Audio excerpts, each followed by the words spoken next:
All right, today we're going to break down this absolutely brilliant piece of comedy from a viral Kannada sketch.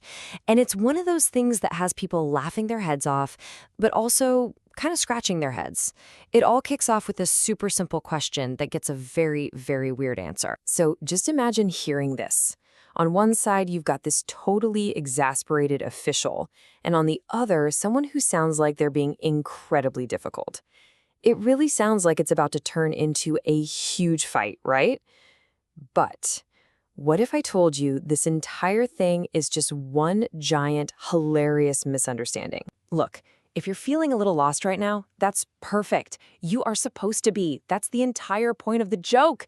So stick with me and we're going to solve this fantastic comedic puzzle together. To really get the joke, we first need to set the stage. We need a little bit of context. The whole thing happens during a government registration drive for something pretty important. So they're all there to get an Aadhaar card. Now, for anyone who might not know, an Aadhaar card is a super important ID document in India. It's this 12-digit number you need for all sorts of government and even private services. And the process for getting one, well, let's just say it's usually pretty formal and, bureaucratic. So just picture it. You've got this one government official, probably a little stressed out, facing a long, long line of people. And his job for the day is incredibly simple. His only task is to get their names, write it down, next. That's it. Simple, right? Well, this is where the fun begins. How does a job that basic spiral into total, complete chaos?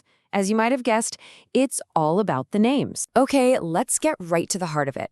The whole sketch, the whole joke, it's all built on some seriously clever linguistic wordplay that is very specific to the Kannada language. Okay, this right here, this is basically the key to the whole thing. The comedy is all because of three guys in line whose names in Kannada sound almost exactly like common words and phrases.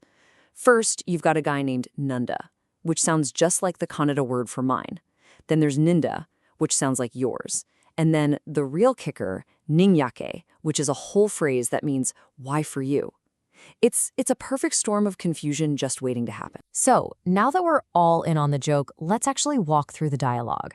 This is where we get to see that one simple task go completely off the rails. So first up, the official asks, tell me your name. The man replies with his actual name, Nanda, but all the official hears is the word mine. So he gets angry. You fool, tell me your name. And the poor guy just keeps trying to confirm it is mine. He means his name is Nanda, of course, but you can just feel the official's blood pressure rising. So he gives up and turns to the second man, already frustrated. What's your name? He snaps. And this guy's name is Ninda, which of course sounds exactly like yours. So now the official thinks this guy is being sarcastic. Not mine, fool. Yours, he yells, and the man just calmly confirms, it is yours. It's just a perfect, maddening loop of miscommunication. And then we get to the grand finale. The official is at his breaking point. He practically screams at the third man, what is your name? And the man gives his name, Ninyake. But what the official hears is the literal question, why for you? Or why do you need to know? And that's it. That's the final straw. He completely loses it. It's just comedic perfection. So what makes this so ridiculously funny? It's so much more than just a pun. It's this masterclass in linguistic wordplay, for sure. But it's also set in the perfect environment, a stuffy, frustrating bureaucracy that we can all kind of relate to. And it taps into that universal human experience, the comedy of miscommunication. But the real genius, the absolute magic bullet, it's the perfect storm of these three specific names, showing up one right after the other. It's just a perfect example of how easily wires can get crossed. And sometimes the results are just hilarious. It really gets you thinking, what's the funniest or most absurd misunderstanding you've ever been caught in the middle of? Something to think about. Thanks so much for digging into this with me.